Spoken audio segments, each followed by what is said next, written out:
wishes. I got stuff falling all over my desk because, normally I just push everything back so I'm not on camera. But I thought I'd be on camera for today. And unfortunately, when I pushed everything back, it caused an avalanche. So how is everybody doing today? See, I move my mouse and my glue falls over. I guess that's the joy of having this be the best space to get my Wi-Fi connection, is that I have to work around on my crafty stuff.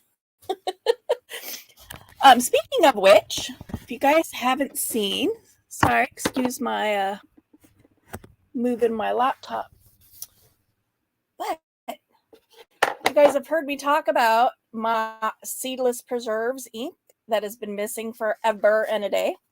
I have finally found it. Woohoo! I was actually organizing and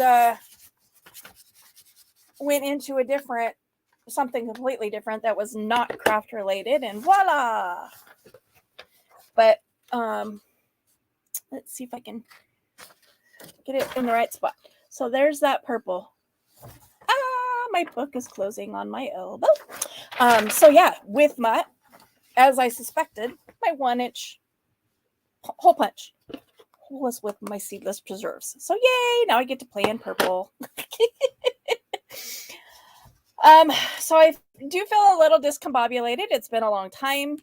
Hey, Sophie. I started out doing the series of the personality disorders. Started with cluster B because that is what we most commonly see in society, or the ones that we recognize and hear the most often. And then I got sick, and I was sick for several weeks in a row. And like I said, when I was finally able to come back online, it didn't seem like there was a whole lot of interest in me continuing it. But when I put the poll out, the poll said otherwise. So here I am, picking up where we left off. So if you haven't seen the 2 that I've already done, they are in the playlist titled Mental Health Discussions. And we've already done narcissistic and histrionic personality disorder. Today will be antisocial. Next week, borderline personality. So Sam, you and I need to get together and figure out a time. I've also talked to another person who was just diagnosed 2 years ago. And so is also on a learning curve, figuring out what borderline is, how therapy works, and all of that. So I have invited her to also panel next week. So I need to coordinate everybody's schedules. And for those of you that are listening now, listening on replay, if you are borderline personality, or you know somebody that is borderline personality and you want to come up on panel, please let me know. It is an open panel, and I welcome all people to come up and tell your story, of having borderline personality and how you function within a world that still stigmatizes mental health. Oh, it would be nice to have a visit. If you come up on the weekend, the girls can go watch Miss E play basketball. I'm going on Saturday to watch her basketball game. So, as I'm doing these streams on personality disorders, it would be great to have panelists come up to talk about their experience with it. But unfortunately, narcissists aren't going to come up and say, "Hey, yep, I'm a narcissist." They that's one of their symptoms, is that they don't think that there's anything wrong with them. Antisocial, good luck finding somebody that's going to raise their hand and proudly state, "Hey, yep, I'm a sociopath." So that is antisocial. Personality disorder is otherwise, we know them as sociopaths, we know them as psychopaths. But again, those are those stigmatizing words that in the mental health field we're trying to get away from, just because it does have it comes with a connotation. And while that connotation may not be false, the ultimate goal is to destigmatize mental health. And so that begins with the verbiage that we use. Now, when we think of antisocial personality disorder, I think a great number of society goes, oh, those are the serial killers, right? And while, yes, some serial killers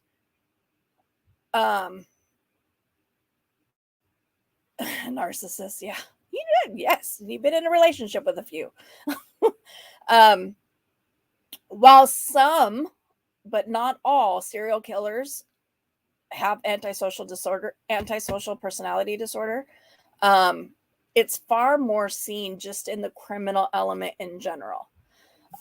When you look at society as a whole, 3% of men and 1% of women have been diagnosed with antisocial personality disorder.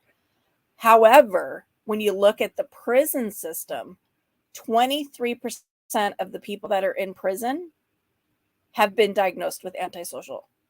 So ASPD, antisocial personality disorder, ASPD, which is much easier to say. So from here on out, it's just going to be ASPD.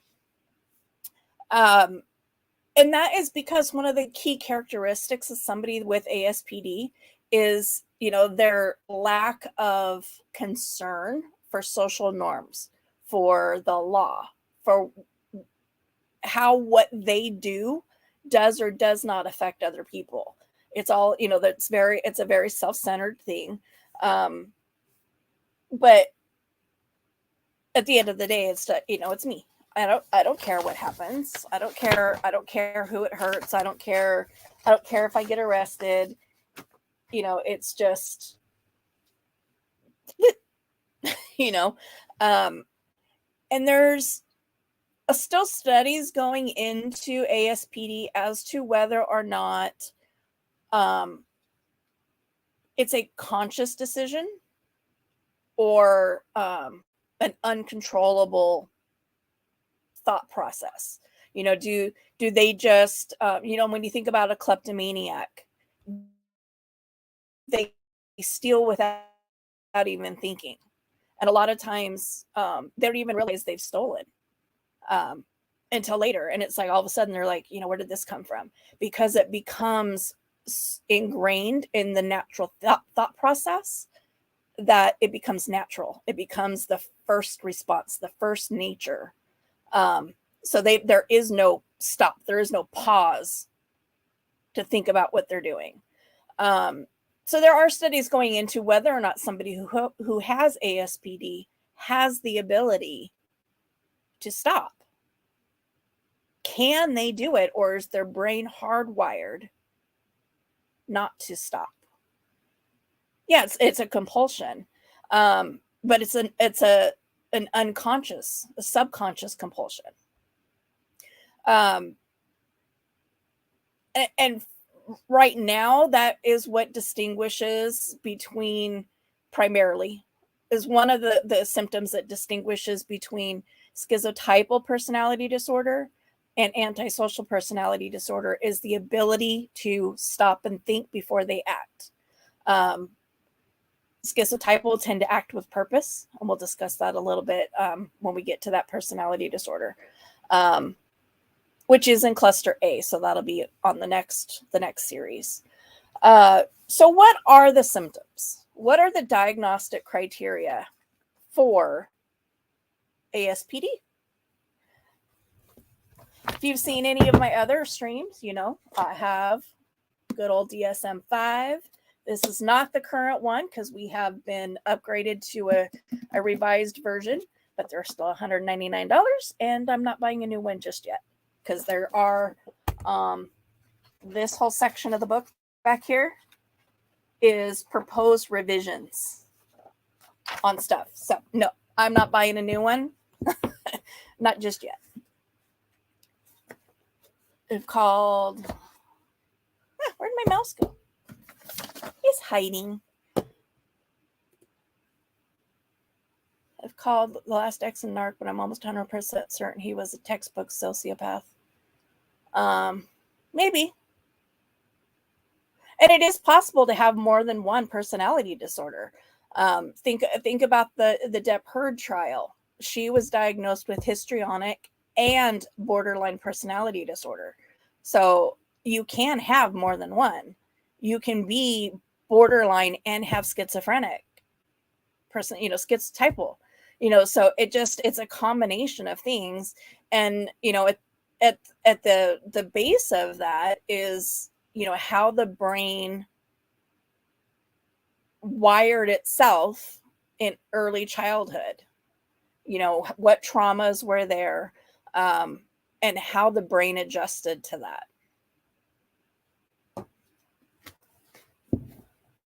So the first criteria for ASPD,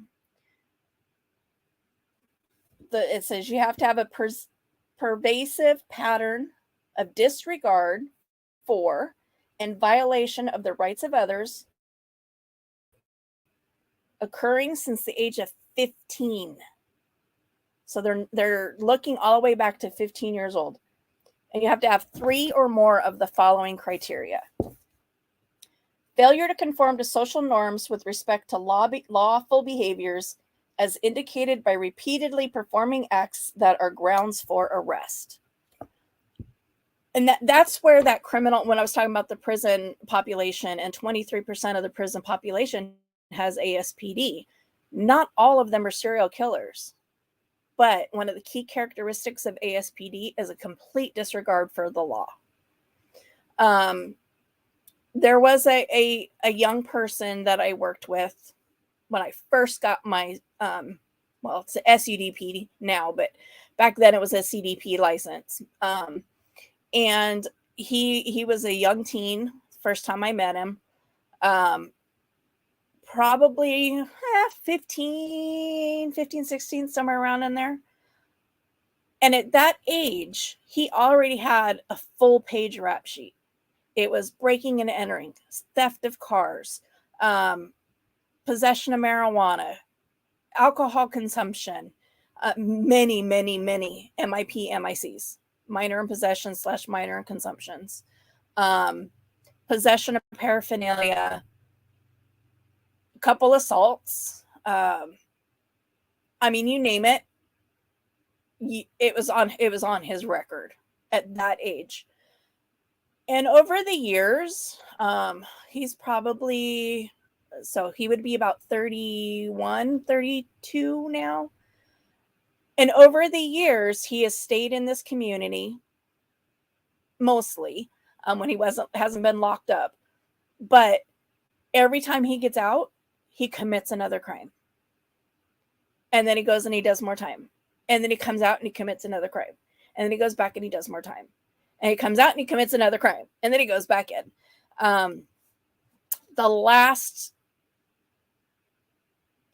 So he was already on the run for assaulting his ex-girlfriend, broke into her house and assaulted her, SA her. And he was on the run. He'd already been found guilty of it, but, in between being found guilty and facing charges, he ran. Well, when they finally caught up to him and he was actually being arrested and he was being pulled over for something else, and then discovered, oh, guess what? You have a warrant for your arrest for this also. But when they pulled him over, it was a major drug bust. He had so much meth, heroin, fentanyl, marijuana. I mean, so much drugs in his car. And he just recently became a single father. The mother of his baby, just like 2 months prior to that, died in a car accident. So he's a single father, and yet still his drive to not conform, his drive to break the law prevailed over all of that. And so when they locked him up this time, they didn't let him out. He's still waiting trial. So we'll see what happens. We'll see if they keep him. I mean, at some point there's gotta be a 3 strike. You're done kicking in, but I don't really know. Number 2, deceitfulness, as indicated by repeated lying, use of aliases, and conning others for personal profit or pleasure. Again, same guy. 10 different aliases, would lie, steal, whatever it took to get what he wanted without any regard for anybody else. So as we're going through these, think about people in your lives. Think about famous people that we know. Daryl Brooks, the guy that was just convicted of the Christmas parade massacre, was diagnosed ASPD. I couldn't find any information on whether or not he was diagnosed prior to the massacre or afterward. But in looking at his criminal history, holy moly, he had a lot on his record long before he did that. And I think, and it's a slap in the face in the mental health field, because somebody should have caught on. Somebody should have intervened long before that parade massacre was able to happen. 3, impulsivity or failure to plan ahead. There's a lot of people that fall under that. Irritability and aggressiveness, as indicated by repeated physical fights or assaults. So that's more than just being, I'm irritable and I'm just mouthy. Physical altercations and assaults. So you're actually putting hands on another person on a regular basis. Reckless regard for self and others. DUIs. Gunplay. Like playing like Russian roulette. Speeding. Racing. Things like that. No regard for the safety of yourself or others. Consistent irresponsibility, as indicated by repeated failure to sustain consistent work behavior or honor financial obligations. So people that bounce job to job to job to job. And it's usually their mouth and their attitude and their behavior that gets them fired from the job because they can't control it. Job to job to job. Not paying their bills. Lying, conning, stealing in order to pay the bills, to not be evicted from their house, or to have their phones. There's usually more than one phone in my experience, because again, they are engaging in criminal activity on a regular basis. So they have one phone that's legit that they call like their family on, and then they have their business phone. Their business phone. And then lack of remorse. And that's the big one. They're indifferent, or they rationalize the pain they cause others. But, they just blow it off. Whatever. I don't care.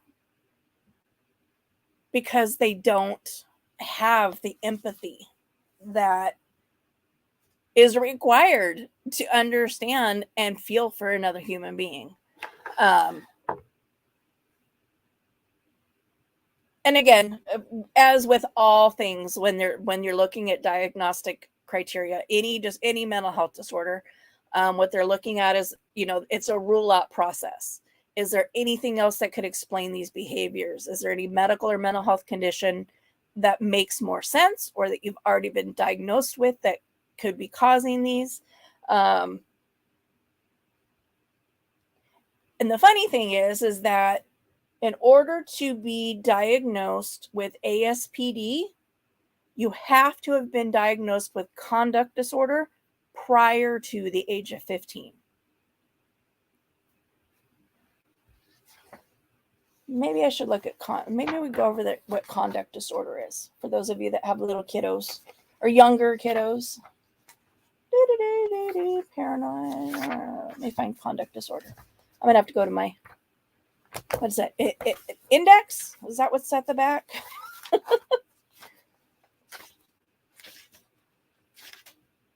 CD.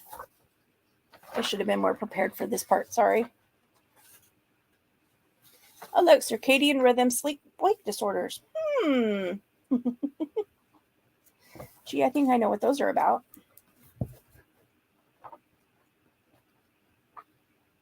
Although, man, I have been sleeping like a rock.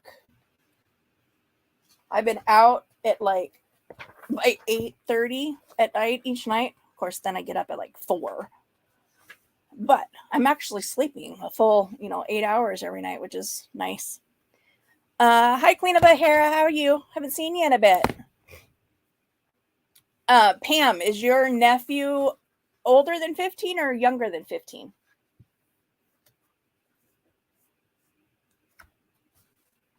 So conduct disorder, there's aggression to people and animals, often bullies, threatens, or intimidates others, initiates physical fights, has used a weapon that can cause serious physical harm to others. So you have to meet at least 3 of the following 15. Okay. So I just read the first 3. And a lot of kids that I know that had conduct disorder have already met 2 of those. Has been physically cruel to people, been physically cruel to animals, has stolen while confronting a victim, like mugging, stealing a purse, a physical, like an not armed robbery, because that would be with a weapon. But you know what? I hate when I lose my word. I'm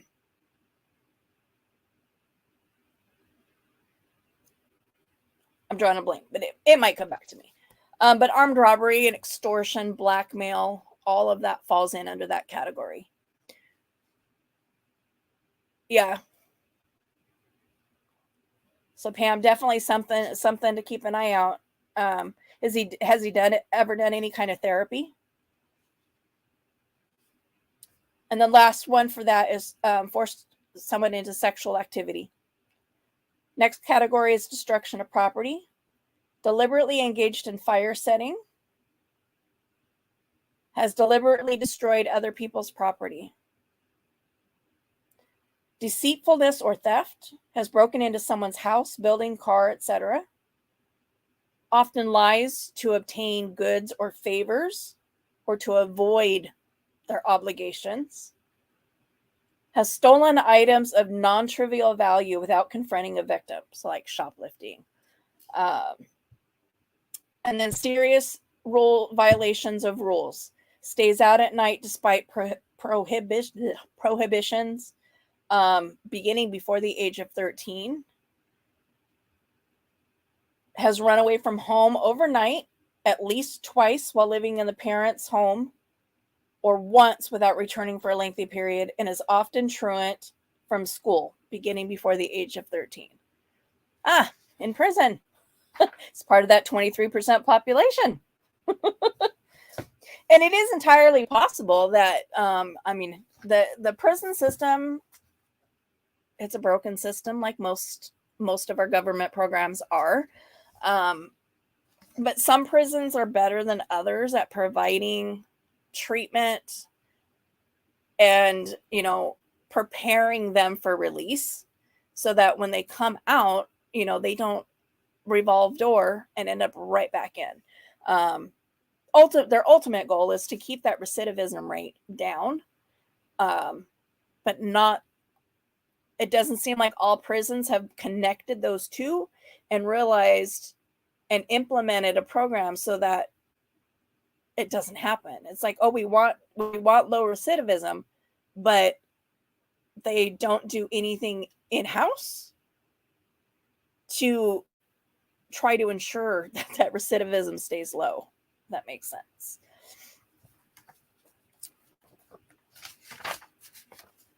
So I did find it interesting as I was looking at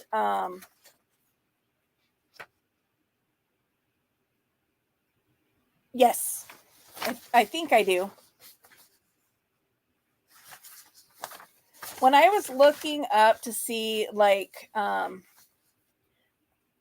famous people that had ASPD, because like most people, my first thought is serial killers. Yep. See, my guess then, Pam, would be that he's in one of those places where it's just about housing. It's not about educating. It's not about rehabilitating. And it's hard with antisocial people because with personality disorders in general, treatment is difficult because it's all talk therapy. There's not a medication you can give somebody with a personality disorder and suddenly they're fine. It's all talk therapy. And the only way talk therapy works is if the person buys into it. They have to be willing to do the work. They have to be willing to change. They have to, be open to doing all these different things. And if they're not, talk therapy is not going to do any good. It's useless. The therapist is just blowing air. And antisocial, probably of all of them, antisocial is among one of the top of the most difficult to deal with.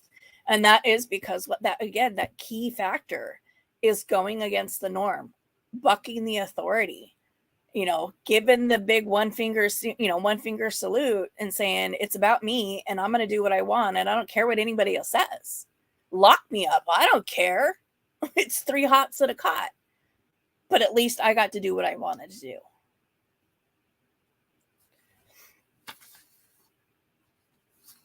There weren't as many famous people that I knew like right off the top of my head as I was going through this list. Diane Downs, some female murders, Diane Downs, Warnos, what was her first name? I know it's on the list. What was her first name? Oh, it's on my phone still.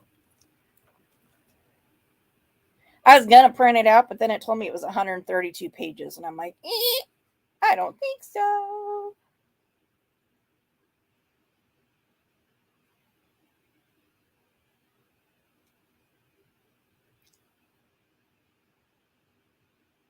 Eileen Warnos. I knew she was ASPD, and she was actually diagnosed in her teens. And nobody really, it was just like a name on a paper. Nobody really addressed her behavior until she started killing people. And then it was, then everybody freaked out. But yeah, we do have several serial killers at ASPD. Dennis Rader, Jeffrey Dahmer, John Wayne Gacy, Kalinsky,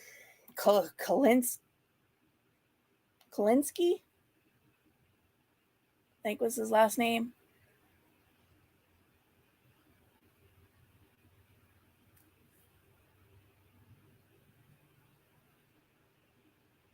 There's a few. What surprised me, who was not on the list, and again, I can't remember her name, but she was the queen of cocaine.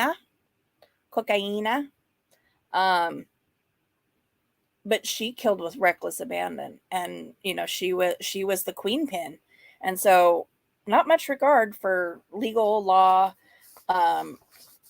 She trained her sons that when police came around, their names were this instead of what they really were. Her story is crazy. Very evil, wicked female. I also found it interesting that there was a lot of movies that they talked about where some of the main characters were featured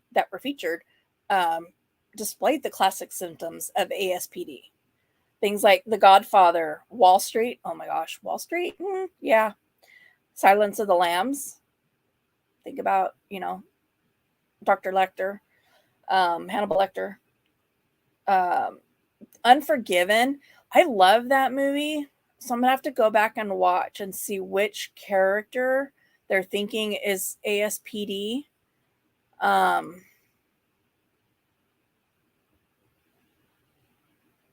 My thought might be the guy that slices up the prostitute, but I'm not uber super certain. It's been a while since I've seen that movie. but it is a good movie if you haven't seen it. It's Unforgiven with Clint Eastwood. No Country for Old Men. I've only seen the movie once, so nothing is springing in mind right away as to who the ASPD person would be.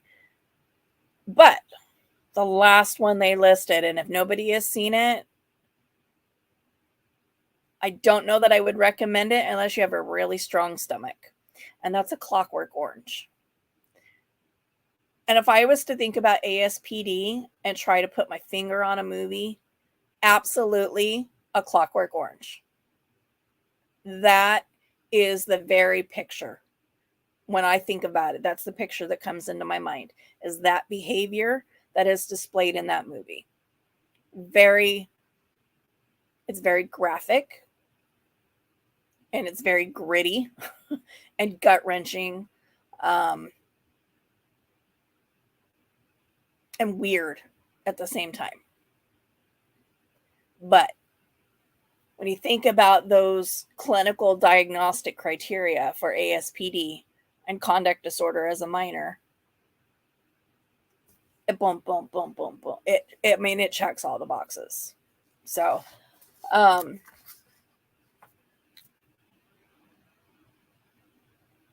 just a short little, like I said, this is educational purposes only. This isn't meant to diagnose anybody. It's just to provide you with the information about what ASPD is, what it looks like, how people are diagnosed, how they're treated to the best of the therapist's ability.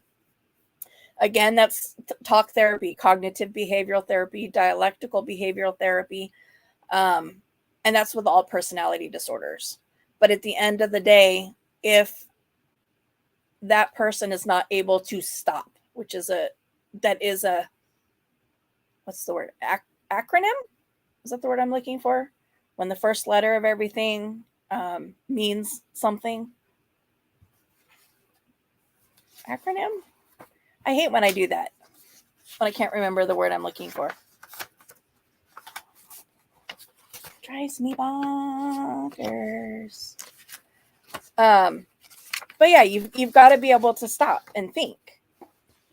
And that's basically what that is. That acronym stands for stop, think about what's going on, observe your body, observe what's going on. How do you feel? What are you thinking?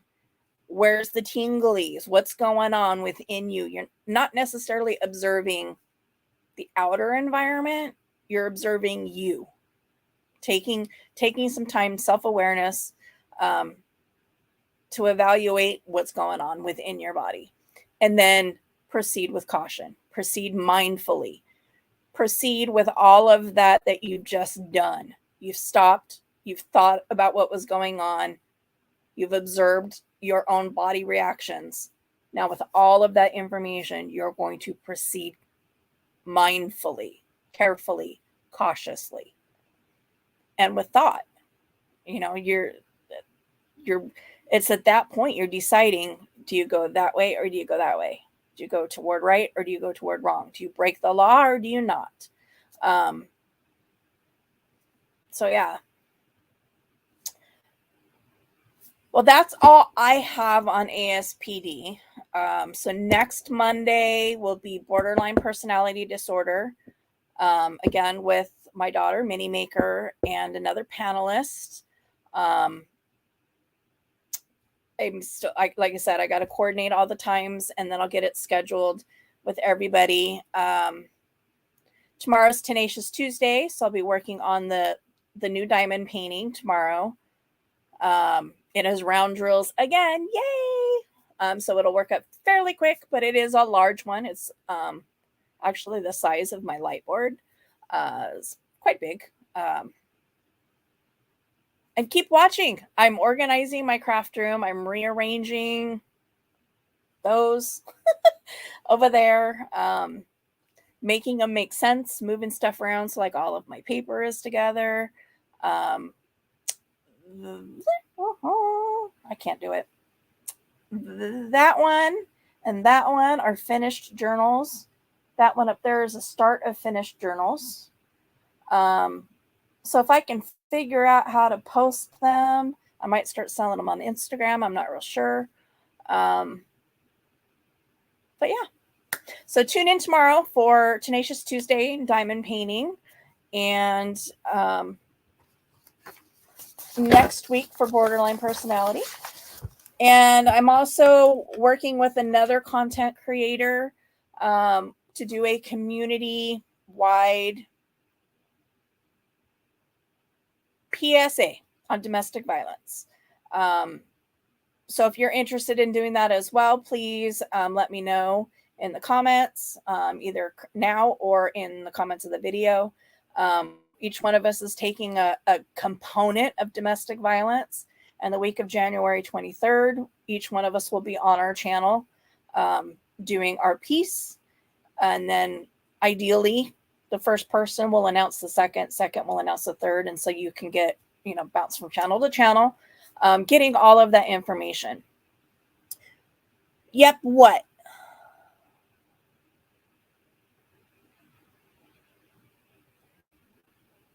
Okay.